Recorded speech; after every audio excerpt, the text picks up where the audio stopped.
This video covers how users can configure their new RabbitCloser account after it's been enabled by your system administrator. If your system administrator has not yet installed and enabled RabbitCloser on your account, they'll need to do that first. Let's get started. First, open the RabbitCloser app in your Salesforce or Apex account.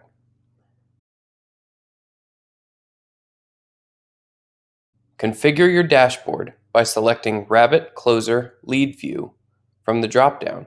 Click the pin and select Kanban from the Display As drop-down.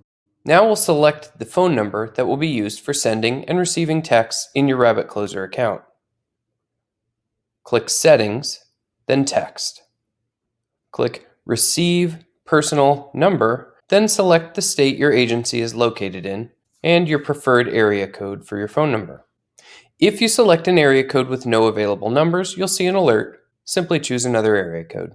Then select your preferred phone number from the list of choices and save the selected number. You'll now see your saved number on the Settings text page. Now, let's set up the formatting of your automated and manual emails.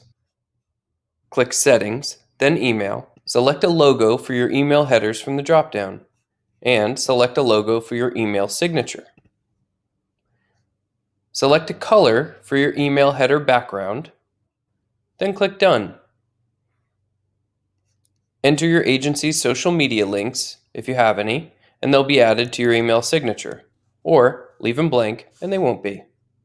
Click Save. Your RabbitCloser account is now set up and ready to use.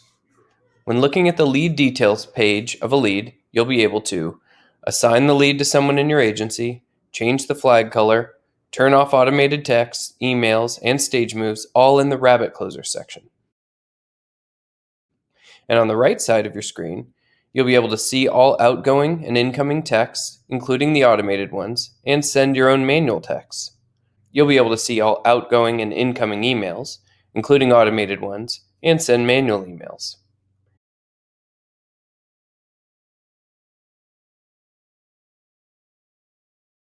And you'll be able to see the stage history for that lead. And of course, you can see all of your leads organized by stage on your lead dashboard.